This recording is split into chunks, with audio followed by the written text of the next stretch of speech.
The following is a special presentation of Mars Hill Church in Seattle. For more audio and video content, go to marshillchurch.org. How we doing? Good to see you guys. Welcome to Mars Hill Church downtown. As Caleb said, my name is Tim, one of the pastors here. Hope you guys are doing well. We're going to be in Luke 20. You can go in there in your Bibles if you got them. If you don't got them, we've got some Bibles at the Connect desk you can have for free, or we'll have it right up here on the screen. Hope you guys had a good weekend. You guys get a chance to enjoy the Blue Angels, Hydros. Yes. My good friend Thor Tolo in the back, he rode in Fat Albert. Thor, I see you back there, man. Yeah, that was a good picture. And anyways, hope you guys, there's nothing better than Seafair weekend, you know. You got the Blue Angels, you got the Hydros, a lot of fun. So hope you guys enjoyed it, especially if you're new to Seattle. Always a good time. So author Ernest Becker, he said that self-worth is the condition of one's life. Starting very early in our life, he says that we pursue self-worth, that if we can somehow get honor through the things that we think we need to get that in, power, success, recognition, that we can, that is the thing that drives us as we look towards what makes us happy in our life. What are the dreams that we have? And so for us, we move on a self-salvation project when we're young, and it moves even into the rest of our life. I'm thinking about my daughter, almost 2-year-old, Eleanor, who is hilarious and cute, and she started talking recently in the first person, and she'll do these hilarious antics, and she's very brave, actually. She jumps off like these 2-foot ledges, and she'll land it, and she'll be like, Eleanor's, and say, hey, look at me, look for the Atta girls, you know. And she went down the water slide for the first time by herself yesterday, and went down the water slide, and comes out, and he's like, Eleanor's. Yes, good girl, good job, you know, and finishes her ABC puzzle, you know, gets it all done. Eleanor's. Hilarious. And we see that for us, begins young, we're looking for something that's going to make us whole, and we're looking for honor, and we're looking for worth. And we see that for us, this idea of self-focus is something that actually we think ends up being the dream that we're looking for, but it oftentimes turns into the greatest nightmare that we've got, because when we realize at the end of that road, it never brings us that meaning or fulfillment that we're actually looking for in life. And here in our text tonight, Luke 20, if you haven't been here, or catch you up to speed real quick, this is the Wednesday of Passion Week. In 24 hours, Jesus is going to get arrested. 48 hours, he'll be crucified. He's been lobbying and taking questions from all these different groups of people. Jesus, what are your politics? Jesus, what do you believe in the afterlife? What are all these things that you believe in? In fact, last week we saw that he gave this invitation to all these folks coming that were questioning and doubting him. And where we see ourselves now, as Jesus now looks towards the cross, I mean, this is the last few hours of Jesus' life. And the rest of Luke 21, the rest of the chapter, we'll see this in ensuing weeks, that Jesus goes from the aspect of invitation, of like saying, here's who I am, come to me, to then saying, you know what, here's what's coming. And he actually, in Luke 21, talks about judgment and destruction. And here in our text today, he actually paints this picture and gives us two vivid contrasts, two categories of people. One that brings condemnation and another that brings commendation.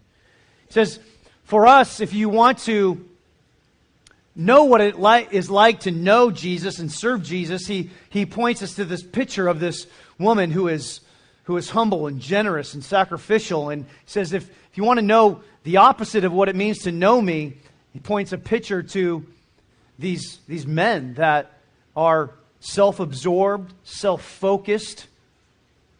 They're show-offs, they're cheats, they're fakes. And it's a real, for me, it was a very convicting time of study, and I believe for many of us will be a great time of seeing who Jesus is, what he's about, and his calling for us. And so we'll dive into this here in Luke 20, starting in verse 45. It says, and in the hearing of all the people, he said to his disciples, and he only does this a few times where he draws his disciples in. He's like, okay, this is important. Huddle up. I got to tell you something. Let's go. He says, beware of the scribes who like to walk around in long robes and love greetings in the marketplaces, the best seats in the synagogues and the places of honor at feasts, who devour widows' houses and for a pretense make long prayers. They will receive the greater condemnation. Jesus looked up and saw the rich putting their gifts into the offering box, and he saw a poor widow put in 2 small copper coins. And he said, truly I tell you, this poor widow has put in more than all of them, for they all contributed out of their abundance, but she, out of her poverty, put in all she had to live on. Jesus draws this picture. He gives us 2 lessons here. The first is where we will receive condemnation if we don't know Christ, and that's what I would say, how to be less impressive than you are. This is what he says, the first category of people, how to be less impressive than you are, and he gives us a couple ways that we can be less impressive than we are. And the first thing he says is how to live for the love of the crowd. Live for the love of the crowd. And he talks about the scribes here, these guys that wrote down the law. They like to walk around in long robes. Love greetings in the marketplaces. These guys' robes in that time, that was a signature of status, of influence. Today, you don't really see a lot of people walking around in robes unless you have a bunch of Star Wars friends, that are Star Wars. But if you don't have that, you're not going to see that a lot. But back then, it was like these guys walking around in robes, and it's like, man, okay, they're somebody. Okay, they've got some sort of power. They have some sort of status. I mean, is that an Armani robe? What is that? And you would see that they would walk around, and they loved to be noticed in their robes, and they loved the attention that it would get walking around. And for us today, there's a parallel to that, because we know that for many of us, that's clothes it's a signifier of the sort of status that we have, kind of maybe the group or the crew that we run in, and it's a way of kind of drawing attention to ourselves in a way that shows here's who I am, here's my status. And I saw this week when I actually went into a few different neighborhoods, had a few different things going on, and how in each neighborhood it's actually a little bit different. I was up in Capitol Hill this week, and up on Capitol Hill, it's get people that wear cut off jean shorts that cut off blood supply. That's kind of a a signifier with a really tight tank top on and a wool hat on, especially if it's like 80 degrees plus. Then you got to definitely have the hat on. And then I went down to Rainier Valley, and in Rainier Valley, it's actually jean shorts, but that are 5 sizes too big, and some Timberlands and some Tims, if you know what Tims are. And then I actually had a meeting at City Hall, and it was a warm day, and so I had flip-flops and a T-shirt on, and I'm sitting in this reception room in City Hall, and I'm looking around, and everyone in this reception room was suited up, tie, coat, wingtips, polished. And I'm like, I look like a total idiot right now. I look like just a fool, because these guys are probably looking at me like, okay, who's this guy? He's coming in. I mean, he obviously isn't very important. Obviously needs to go change his clothes. And gosh, somebody get somebody in here that knows what they're doing. I just kind of had this sense of like, okay, note to self, next time I come down here, make sure to wear shoes that have laces and a shirt that has buttons on it. And I just felt like an idiot there, and thinking, man, next time I'm down here, I need to be able to kind of look a little more important, at least that I have a clue of what I'm doing. Maybe I look like you got a PowerPoint or something, right? And I realized that I took that mental inventory of myself, thinking, man, there's something wrong about what I'm doing here. And I felt very self-conscious about what I was wearing. And it reminded me that this is what the scribes, they love to draw attention to themselves. In fact, today I think a better example might be they're like the Bluetooth guys. You know the guy with the Bluetooth, right? And there was a guy in that reception room, and it reminded me of this, that had a Bluetooth on, and he was changing the whole world with his Bluetooth, and he was letting everybody know how important he was with his Bluetooth, because he apparently didn't think anyone could hear him, right? So he wanted to make sure we heard him, and he was making a lot of sales at the time. I could hear him. And checking a lot of inventory. Hey, did you make that sale? Yeah, make that sale. Check the inventory. Ship it. Send it. Buy it. Sold. Done. All right, next. Ship. Send. Buy. It's like, okay, really? Like, Come on, are you serious, man? And then that's the guy that goes to your fitness center and does the same thing. I don't know if you've ever been to the gym, and that's the guy like on the bike, right? And he's on his Bluetooth on the bike. If you're that guy, you need to just stop right away. Just stop it. You're annoying, okay? Like Bluetooth on the treadmill or on the bike, and you're like telling everybody what you're doing. That's annoying, so stop it. That's what the scribes did. They had Bluetooth in, and they loved to tell everybody what they were up to. They loved to be recognized. It says they love greetings in the marketplaces, okay? Now, this wasn't just like a, hey, how's it going, man? This is like they loved having people notice them. They loved being seen and seeing others. Oh, master, teacher, rabbi, oh my goodness, how are you today? I mean, they gloated in that and loved that.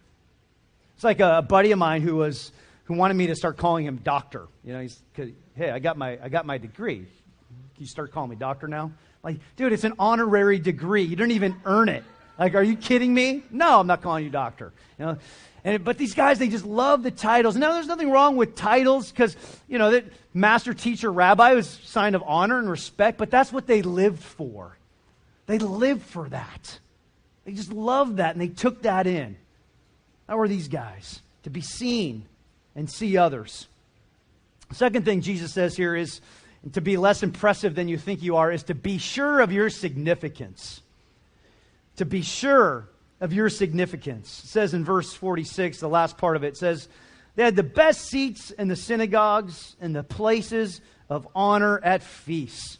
Now, back then in synagogues, of course, the way that they had it set up is that they had, in the front, they would have these great seats of honor and respect reserved for the scribes, and they would come there and they would sit there and have the best seats in the house, and they would love people having them seen with the best seats in the house. There's something that was able to, you know, boost them up, give them some pride in the fact that they had the best seats in the house. And unlike there's some churches, and not as many today, but and I've seen churches like this where you have like the platform, and on the stage you got the huge, ornate chair with like eagles and stuff on it, right? And like, the pastor would just sit there during the service and kind of looking at the crowd like this. I mean, how awkward is this if I just sat here the rest of the time? How's it going, everybody? I mean, that's just weird, right? But that's what they love to do. They love to be able to have the center of attention. They're attention grabbers. That's what they love. Now, for us, the best seats in the house aren't in the front, are they? They're in the back, right? Those are the best seats. In fact, you notice the front row, it's totally empty because it's the row of shame and disgrace. No one wants to sit in the front row, but I tell you, if you did, there's some advantages because you might get spat upon. You could see if my clothes match. I mean, there's advantages. But I tell you what, we had someone that you could actually honor someone and sit in the front row and say, hey, I'm going to honor the rest of people because I know that this is not the row that everyone loves to sit in. It's the front. But you could do that. In fact, we had someone do that earlier this morning. Someone came in and they specifically sat in the front row. I thought that was very kind of them to do that. But that's what these scribes love to do. They love to be the center of attention, and it said they love the place of honor at the feasts. Place of honor at the feast, where this is like the big party, right? They've got the love, the paparazzi's out, so to speak, the red carpet, big party in the center of town. Or it's like it reminded me of Thanksgiving with my family. When you have all these, we had a big family, a lot of different tables, right? And one long tablecloth, but different kinds of tables. Like you had the first table, which is like that was the dining room table, carved wood, high back chairs, comfortable, like a nice table, and people that sat at the table could complete sentences. It was a good table to sit at. And then the next one was the card table. The card table. I mean, wobbly. The legs were always different sizes. It wobbled, and a lot of drooling happened at that table. And then the next one over wasn't even a table, but, we'd always run out of place, and, they'd say, hey, bring over, like, the music stands, and you get a music stand, And then you had to put your food on a music stand, and then it would fall over. And I was the youngest of four, relegated to the kids' table, and I couldn't wait to just be at the table where people could complete sentences. I mean, it was something that I longed for and looked for. And, you've made it, you've arrived. And that was something that these scribes could not wait to get to that place where they could be the place of honor. Now, here's Christianity, the Bible. It says you need to count others as more important than yourself. And in thinking about this, I've done a number of weddings this summer, and thinking about at a wedding when you have a reception and you've got a table that's up front and it's for the bride and groom, right? Pretty much everybody, unless you've lost it, knows that when you come in, that is not for you, right? That's the best seat in the house, but it's not for you. Okay, this is the place of honor. It's for the significant people of the day, and you're insignificant on this day. Okay? Now, I know you showed up, you're like the third cousin removed of like one of the bridesmaids, right? And you just wanted crab cakes and you showed up, right? But it's not your day. Okay? It's for someone else. You have the social sense to know that. But here's the thing. That's what Christianity is. That's what the Christian life is. It's understanding that you give deference to someone else. It's understanding that it's not for you. You show others as more important than yourself.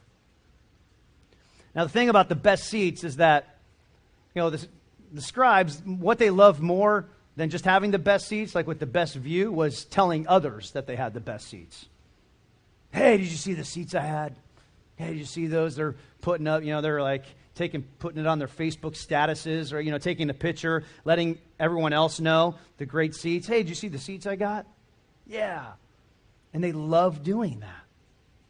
They love doing that. Now, there's something that we do in our hearts and in our lives. Sometimes we know it, sometimes we don't know it, but we keep sort of a mental calculation, a social calculation of who we are and what we've done and where we stack up.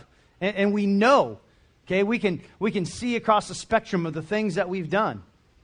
School and athletics, achievements, influence, looks. Like, we've done the calculation. We know where we stack up. And so, and then we like to play that compare game. Okay, I stack up.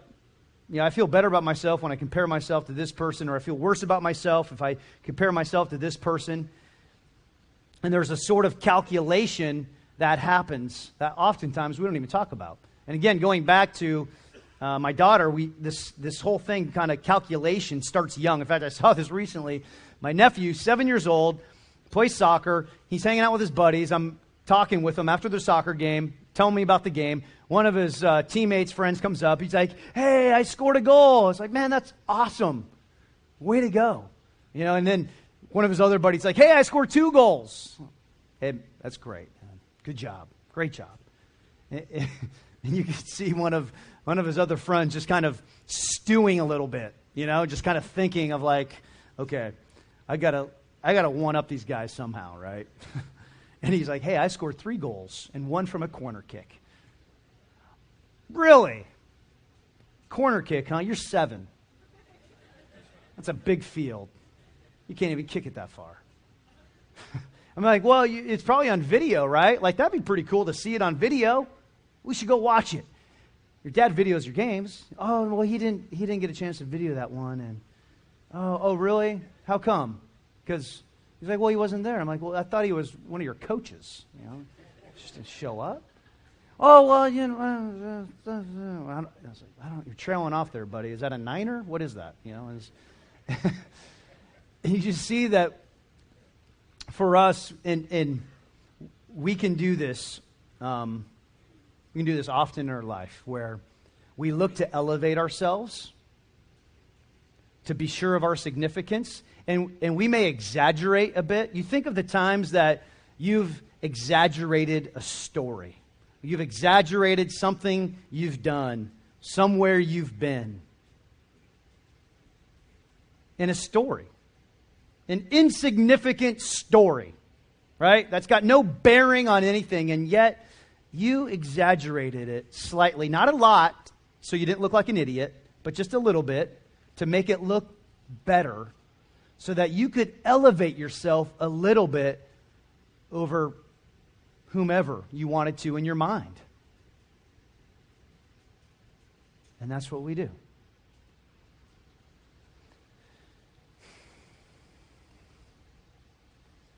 We like to talk about who we know, connections, influence, and Christianity is really the opposite of seeking honor, right? Because that's what the world says, seek your honor. And it's pretty clear that's what it says. So they're not hiding that, right? Seek your honor. I've been watching a lot of Sesame Street recently, and the Goo Goo Dolls were just on. It must have been a late episode, because there's no way the Goo Goo Dolls would have been on right now, because they're way 90s. But they were on. I saw some old video of the Goo Goo Dolls in Sesame Street singing with Elmo, and they're singing, and they changed their tune to that one hit song they had. It goes, "Why don't you?" How does that go? Slide. Is that it? Why don't you slide? You know. But they changed it to Pride, and Elmo singing along with the Goo Goo Dolls, singing, teaching all the kids, make sure you have your pride. You know, have your pride. You know. And I'm like, all right, turn that one off. You know. But that's what we do, to seek our honor. That's what the world says. Seek honor, not give honor. Not count others as more important than yourselves. Count yourself as more important than anything. Christianity is a total upside down view.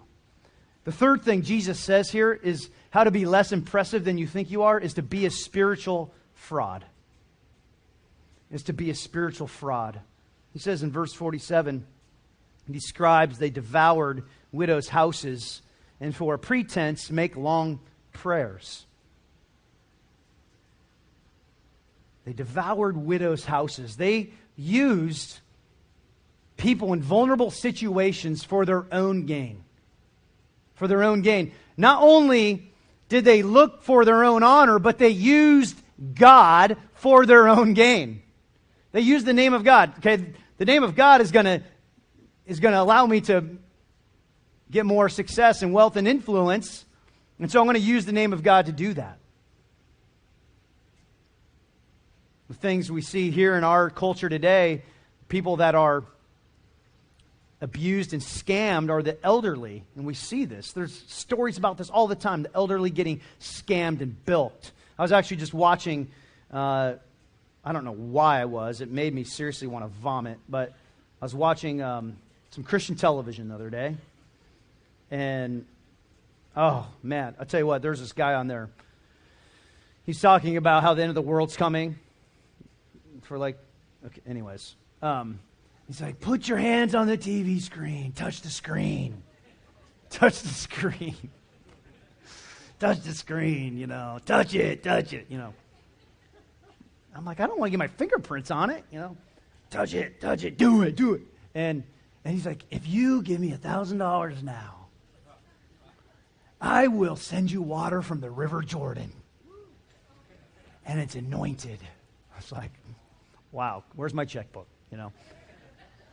And he goes, if you act in the next 30 minutes, if you act, I will throw in an eagle pendant with our logo on it. I didn't know whether to just drive wherever this guy was and punch him or like just laugh. I mean, it was just like, oh yeah, an eagle pendant, right? But here's what Jesus hates more than anything, people who are spiritual fakes, who try to bilk people out of their money, and people that pretend to care about people's souls but only want their money.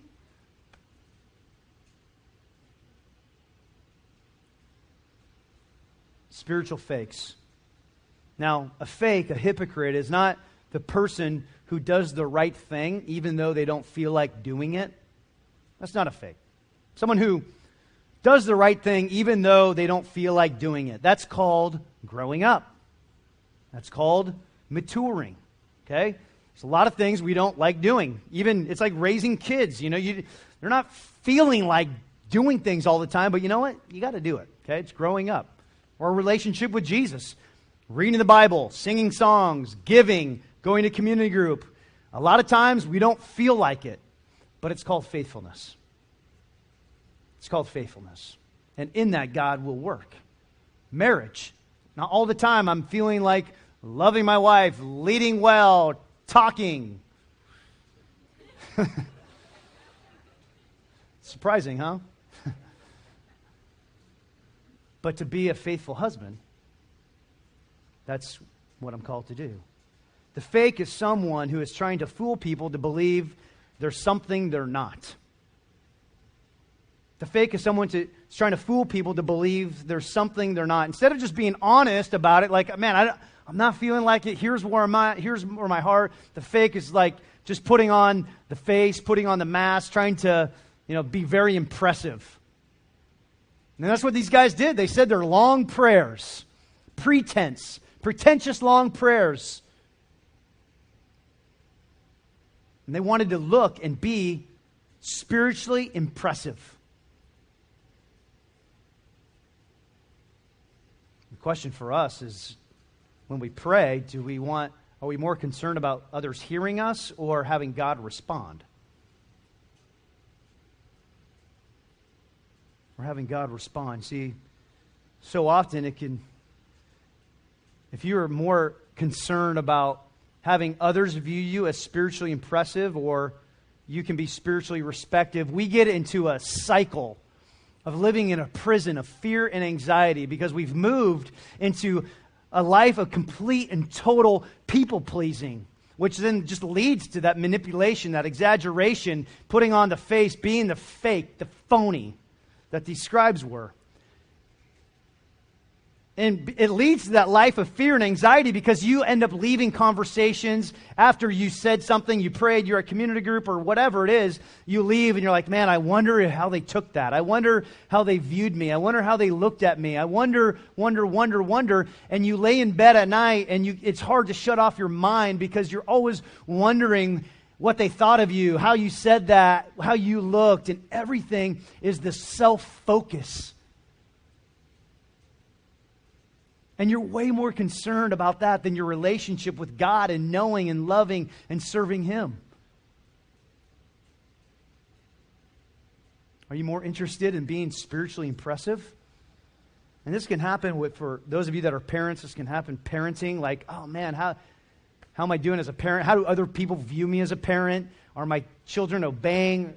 Oh man, they're acting out. Oh my gosh, what are they thinking about me now? More concerned about that than concerned about being a faithful parent.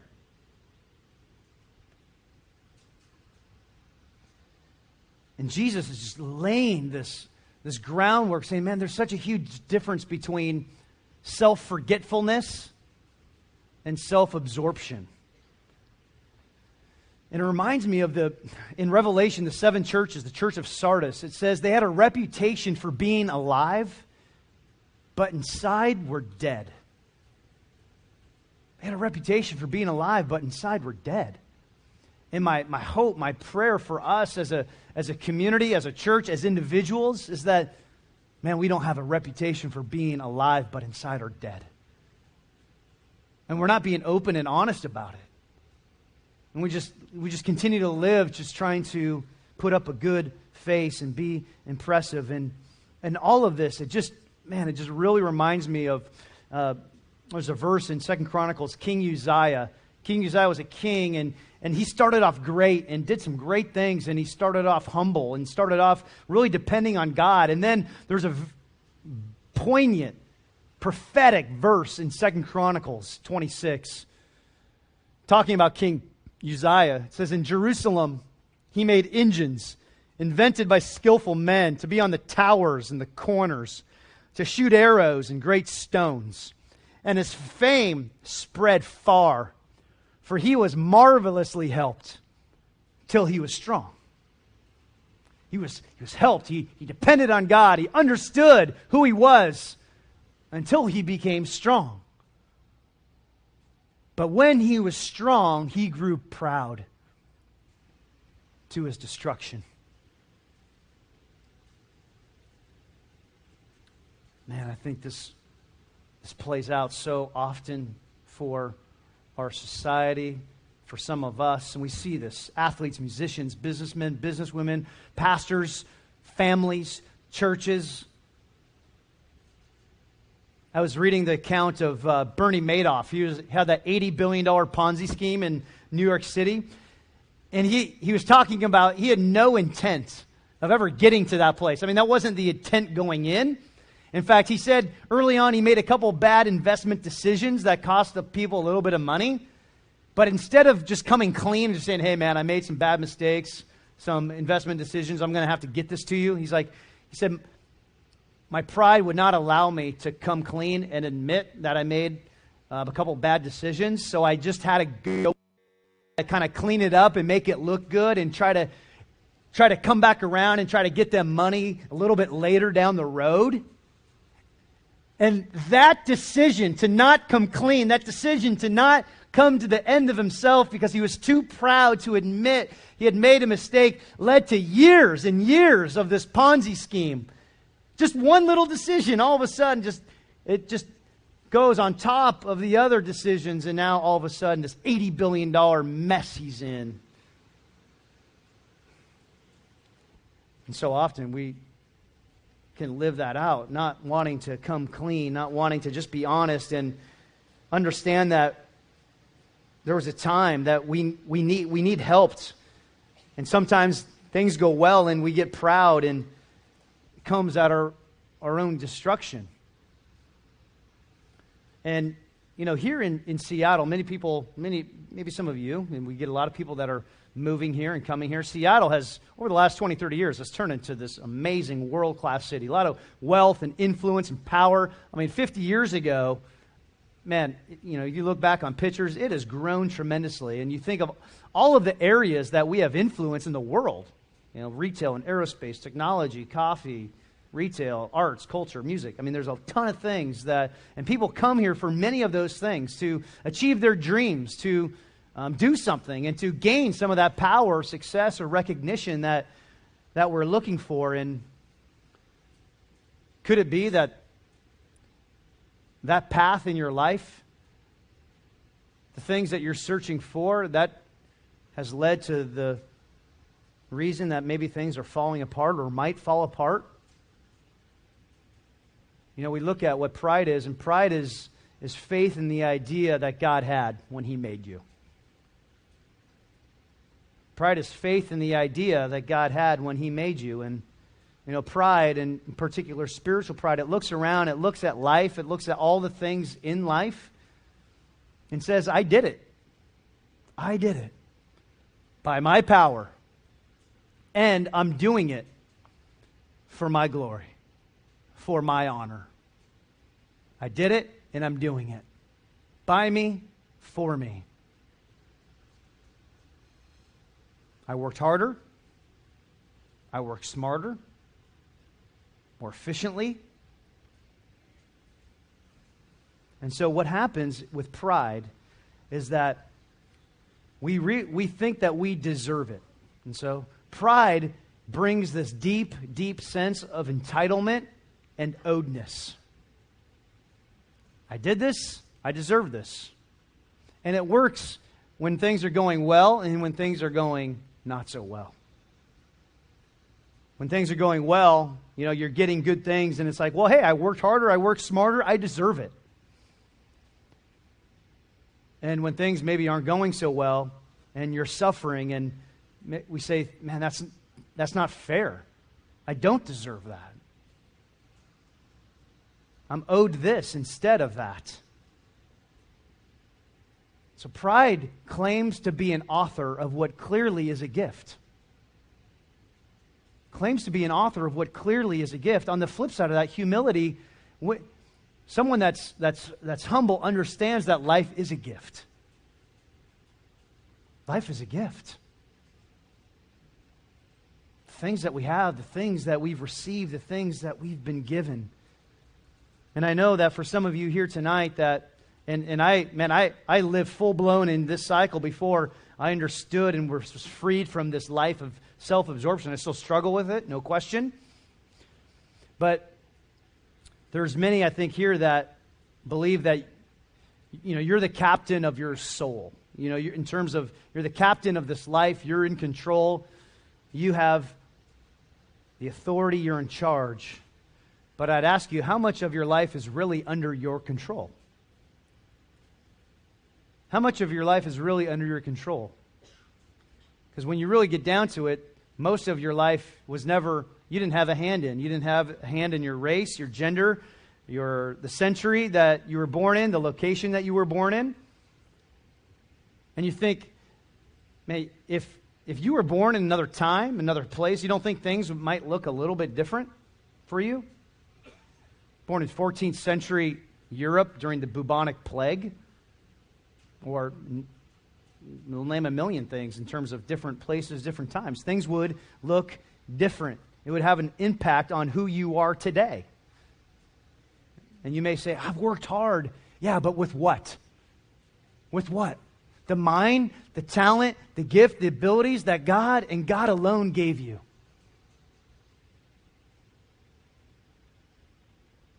You think about how much of, educators talk about our early childhood, is so formative for us and who we become. And even your early childhood, you didn't choose your parents or your siblings. And most of your early childhood, you had no part in terms of controlling. And all of this just reminds me of 1 Corinthians 4. Verse 6, Paul says, I've applied all these things to myself and Apollos for your benefit. Brothers, that you may learn by us not to go beyond what's written, that none of you may be puffed up in favor of one against another. For who sees anything different in you? What do you have that you did not receive? If then you received it, why do you boast as if you did not receive it?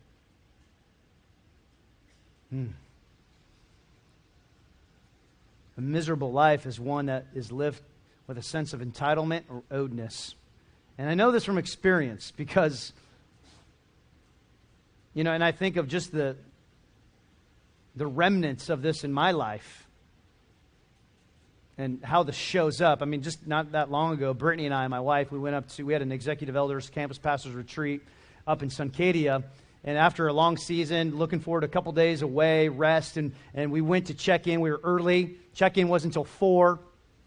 And, of course, I'm sure they're going to have a room, let us in, and went up to the front desk and looking to check in early. We're sorry, we can't get you in. I'm like, really? There's nothing you can do? No, we're sorry. Really? Seriously? And I gave like this, you're out of your mind, do you know who I am type look. And it was not good. We walked away, and my wife got in the car, and she just said very frankly to me, she's like, there's something that you have in you that feels like you're so entitled to what you want. You have this sense of entitlement. And it was just an arrow to my heart. Because it's like, you're absolutely right. You're absolutely right. Thinking that this is the way it should go. This is what I deserve. This is what I'm owed. And it's been a long, hard season. Get some time off. And you see how that can lead to not enjoying things. Not enjoying God's good gifts that He gives to us. Because we might get something that's good that God gives, and then it's like, well, okay, yeah, that should have happened a couple years ago, but okay, I'll take it. And oftentimes we can't even enjoy it. And then if something doesn't come to us, then we become bitter. And we feel like something was owed to us. And Jesus here, He's like, okay, here's the deal. I don't want you to live a miserable life, okay, where you feel like you're just owed and entitled. A life of self-absorption and self-focus, because that's life of condemnation. A life of commendation where you're freed and you're liberated and you have life looks like this. And He says in 21:1, Jesus looked up and saw the rich putting their gifts into the offering box, and He saw a poor widow putting in 2 small copper coins. He said, truly I tell you, this poor widow has put in more than all of them. For they all contributed out of their abundance, but she, out of her poverty, put in all she had to live on. these copper coins. It was a lepta. It was like, if you remember a couple weeks ago, a denarius, it's a day's wage. This is like 1/10 of a denarius. This is 20 cents. Okay? This woman came in and gave 20 cents, all that she had to live on. And we have this picture, this image of someone who understands, who gets what it looks like and what it means to be freed up and liberated. Say, everything I have is God's. My money, my talent, everything, my 20 cents. Some will say, well, gosh, that's not fiscally responsible. Like, you're only 20 cents. What are you going to do? And the idea that Jesus is getting at here, and it's what John Calvin talked about, and he says, the chief sacrifice God is looking for from us is self-denial. Is self-denial. Jesus earlier said, to gain life, you have to lose your life. You have to lose your life. You have to understand what it means, what it looks like to know me and follow me. That's why he said to the rich man, go sell everything. Go sell all your possessions and follow me. He's like, I can't do it. He's not always saying that to us, right? Not always just saying, hey, but can you? Can you surrender yourself? Can you give your life? Because that's the difference between self-forgetfulness and self-absorption. Because the kingdom of God, the gospel, is for those who are meek and humble. That's why it said about Jesus, he came not to be served, but to serve. It's that upside-down view. And for us, that we say it's about me, we can't admit our mistakes, we can't admit our condition, we think everything is for us, and we're owed everything, then we don't understand the gospel. Because the gospel is, I deserve this, but I get this. The gospel is, man, here's what I've done, but here's what Jesus gives me. And we can only receive that through humility and meekness. You know, it's not thinking less of yourself, it's thinking about yourself less. You know, all of us, we've got this tumor of sin that eats away and kills us. And when we become a Christian, the Holy Spirit comes into our life and serves as this cosmic radiation that begins to shrink that tumor of sin, that self-absorption, the focus that we have. It's not that it just totally goes away, but we start to become less of a jerk and less arrogant and less proud, and God works in our lives. And we see here that Jesus commended this woman and commended her generosity. 20 cents. The rich guys, man, they might have given, who knows how much they gave, but 20 cents. And we see that Jesus is interested in your heart. He's interested in the giver, not necessarily the gift.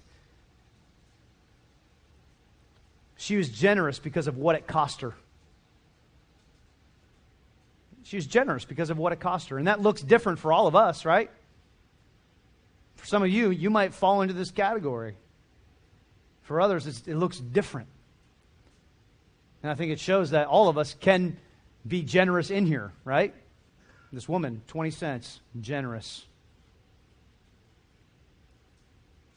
All of this comes down to this amazing picture of who Jesus is. In fact, we see the gospel in here because it's really a pointer to Jesus. Look at verse 4 in closing. It says that this woman put in all she had. She put in all she had. This is a pointer to Jesus. Jesus left everything. He became penniless, homeless. He was put on a cross. He was beaten and he mocked. He put in all he had. He put it all in. And he lost control. So we love to be in control. Jesus lost control, just like this widow put in all she had. She lost control and put her trust in God. Because Jesus lost control for you. Jesus took it for you. He took everything.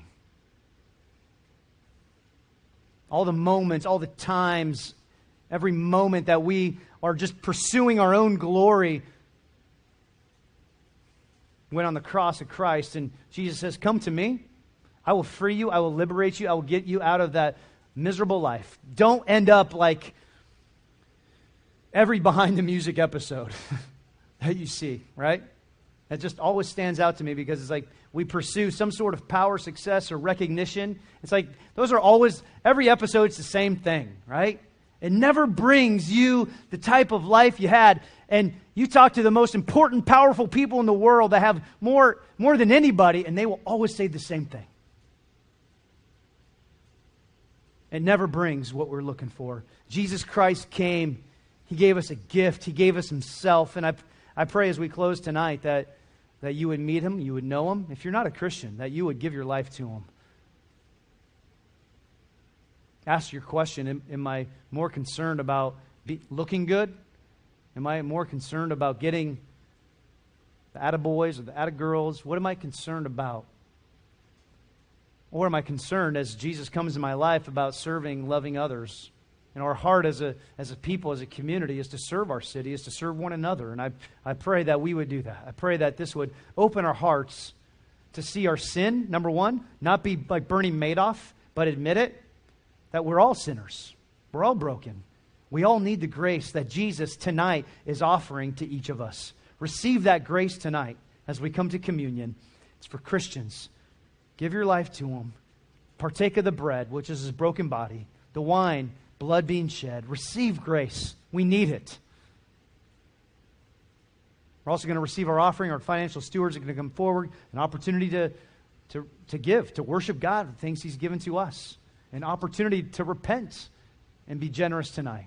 The band's going to come out. We're going to sing. We're going to celebrate. We're going to give tithes and offerings and take communion. Amen?